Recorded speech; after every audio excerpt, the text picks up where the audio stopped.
Hi everyone, welcome and welcome back to another video. I hope आप सब अच्छे होंगे, खुश होंगे और अपनी जर्नी एंजॉय कर रहे होंगे।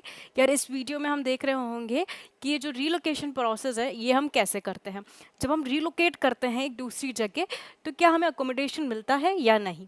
देख रहे होंगे कि हमारी जो रीलोकेशन प्रोसेस जो हम रिक्वेस्ट जनरेट करते हैं वो कैसे अप्रूव होती है, कौन अप्रूव करता है और हम रीलोकेशन के लिए कब कब अप्लाई कर सकते हैं। तो इस वीडियो को हम डिटेल्ड रखेंगे बट विल मेक श्योर कि हम इसको ज़्यादा लेंदी ना करें। ठीक है, तो without wasting time let's begin with the video. अब यार इसको ऐसे समझो कि जो हमारा रिलोकेशन है वो दो तरीके से हो सकता है। पहला हम बोलते हैं रिसोर्सेज इनिशिएटिव और दूसरा हम बोलते हैं प्रोजेक्ट इनिशिएटिव। अभी हम इसको डिटेल में देखेंगे कि ये दोनों चीज़ें होती क्या है एक्चुअली।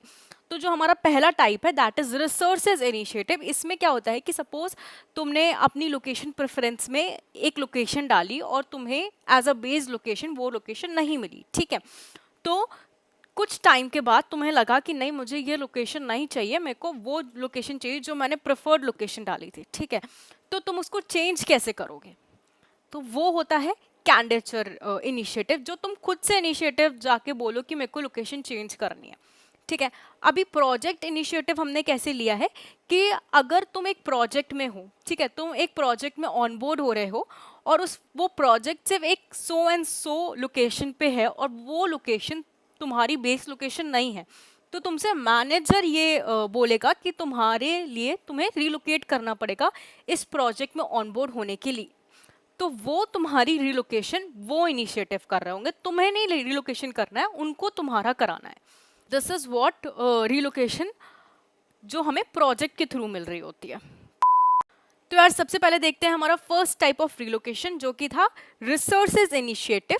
अभी इसमें क्या होता है कि तुम्हारा बेस लोकेशन तुम्हें सो एंड सो रीजन के कारण चेंज करना होता है और उसके लिए तुम्हें एक पूरा प्रोसीजर मेंटेन करना होता है, पूरा प्रोसीजर फॉलो करना होता है। वो प्रोसीजर देख लेते हैं। तो तुम्हें अपने मैनेजर को बोलना होता है या टीम लीड को बोलना होता है कि तुम्हें अपनी ये जो लोकेशन है ये चेंज करनी है किसी किसी के रीजंस के कारण, और वो तुम्हें बोलता है कि मैनेजर से एक बार बात कर लो। तुमने मैनेजर से बात करी, मैनेजर तुम्हें बोलता है कि you need to write a mail to so and so team, एंड फिर वो टीम को तुम मेल लिखते हो जिसमें तुम लिखते हो कि तुम्हें क्यों, कौन सी लोकेशन चेंज करनी है, बेस लोकेशन क्या है, तुम्हारी प्रेफर्ड लोकेशन क्या है, रीजन कि तुम्हें क्यों चेंज करना है। ऐसे करके तुम्हें एक मेल लिखना होता है उन टीमों को। अभी वो मेल लिखने के बाद सारे जो तुम्हारे टीम लीड्स होते हैं वो उसको अप्रूव करते हैं। ठीक है, सारे अप्रूवल दे देते हैं, यूजली सबको दे देते हैं। ठीक है, अप्रूवल देने के बाद क्या होता है कि विद इन अ वीक तुम्हारे पास क्या होता है, एक मेल आता है जिसमें तुम्हारी डेट लिखी होती है। वो डेट जो तुम्हें, जो तुम्हारी प्रेफर्ड लोकेशन है वहाँ पे तुम्हें प्रेजेंट होना है। वो डेट, वो टाइम लिखा होता है कि कितने बजे टाइम होता है, एड्रेस लिखा होता है ऑफिस का, और तो और तुम्हारी लोकेशन लिखी होती है। ठीक है, date, time, location and address, ये तुम्हारा लिखा होता है। लोकेशन मतलब तुमने जो भी प्रेफर्ड लोकेशन डाली है वो, ऑफिस का एड्रेस, डेट एंड टाइम। ठीक है, ये सब लिखा होता है। तो तुम्हें ये करना होता है, इसके पहले तुम्हें बहुत सारी फॉर्मेलिटीज़ कंप्लीट करनी होती हैं, दैट जैसे कि तुम्हारा लैपटॉप वापस करना हो गया या बहुत सारी चीज़ें, वो तुम्हें टाइम टू टाइम चीज़ें पता चल जाएंगी, बट ये एक लेंदी प्रोसेस। ठीक है, तो ये हो गया हमारा first type that is resources initiative. इसमें क्योंकि हम खुद ही इनिशिएट ले रहे होते हैं हमारी लोकेशन चेंज का, इसीलिए वो हमें अलाउंस ये जो होता है और जो हमारे हमें अकोमोडेशंस वगैरह जो होते हैं ये वो नहीं प्रोवाइड करते हैं, क्योंकि उन्हें लग रहा होता है कि अरे तुमने ऑलरेडी खुद से इनिशिएटिव लिया है लोकेशन चेंज का, तो ये जो तुम्हारी जितनी भी तुम्हारी ये नीड्स होती हैं, जो तुम्हारी ये रहने खाने वगैरह की जो नीड्स होती हैं, इसका तुमने पहले से ही तुम्हारे पास उसका वो होगा, इंतज़ाम होगा, so they don't bother about giving you allowance और ये सब चीज़ें। ठीक है, अकोमोडेशन वगैरह नहीं प्रोवाइड करते हैं इस वाले में। ठीक है, अभी हम हमारा सेकेंड टाइप देख रहे होंगे। तो जो सेकेंड टाइप होता है वो होता है प्रोजेक्ट इनिशिएटिव। इसमें क्या होता है, इसमें तुम्हें एक केस के थ्रू समझाता है कि सपोज करो कि तुम एक प्रोजेक्ट में गए जो सिर्फ हैदराबाद और बेंगलुरु लोकेशन में है।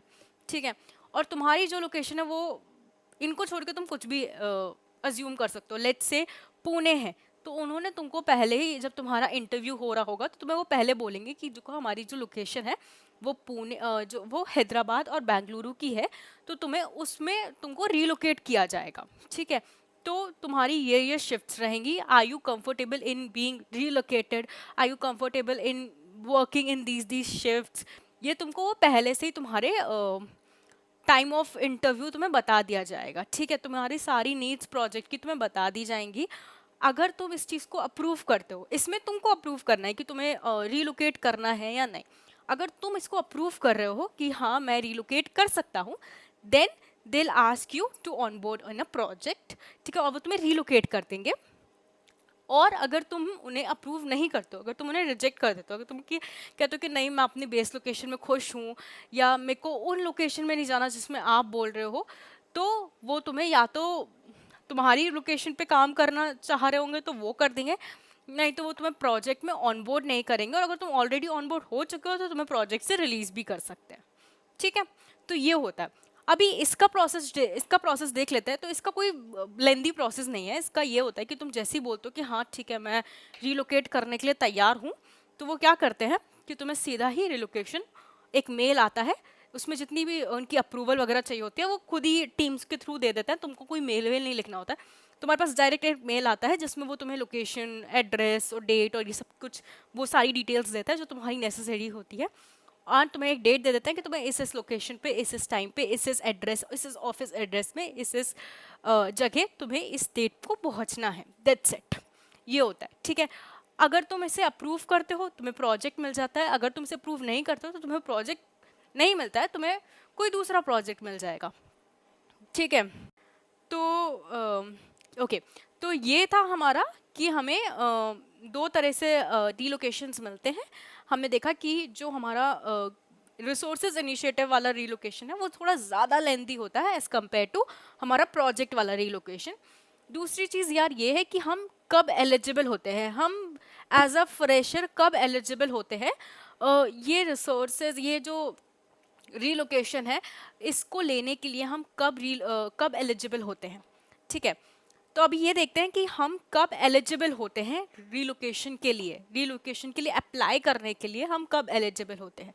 तो जैसे ही हम एक प्रोजेक्ट में ऑनबोर्ड होते हैं, या फिर हम ये बोल सकते हैं कि जैसे ही हमारी ट्रेनिंग्स कंप्लीट होती है, हम टेकजेनिक्स और एएससी देख के क्लीन हो जाते हैं, जैसे ही हम प्रोजेक्ट में ऑनबोर्ड होने वाले होते हैं, वैसे ही हम जैसे ही हम प्रोजेक्ट में ऑनबोर्ड हो रहे होते हैं वैसे ही हम एलिजिबल हो जाते हैं हमारी रिलोकेशन के लिए. तो जो भी हमारा प्रोजेक्ट का मैनेजर, टीम लीड होगा, हम उसको तुरंत बोल सकते हैं कि हमें सो एंड सो लोकेशन में हम इंटरेस्टेड हैं, तो क्या हमें उस लोकेशन में रिलोकेशन मिल सकता है क्या. अगर वो हाँ करेंगे तो ठीक है, वरना आपको कोई दूसरा प्रोजेक्ट भी मिल सकता है.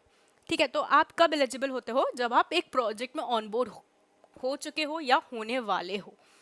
ठीक है, तो this is all for this video. I hope this video helps. And I know कि बहुत डिटेल्ड वीडियो नहीं है, बट एक बेसिक आइडिया मिल गया होगा तुमको कि कैसे रिलोकेशन होता है, क्या प्रोसेस होता है, और रिलोकेशन सबको ऑलमोस्ट मिल जाता है. तुम एलिजिबल कब होते हो ये बहुत इंपॉर्टेंट है जानने के लिए. ठीक है, नाउ हमें क्वेश्चन आंसर वीडियो करनी है एक, तो बहुत दिन से ट्राई कर रहे हैं बट हो नहीं पा रही. सो लेट्स सी कि कब होती है. नेक्स्ट वीडियो हमें हम जल्दी से जल्दी क्वेश्चन आंसर वीडियो लेकर आते हैं.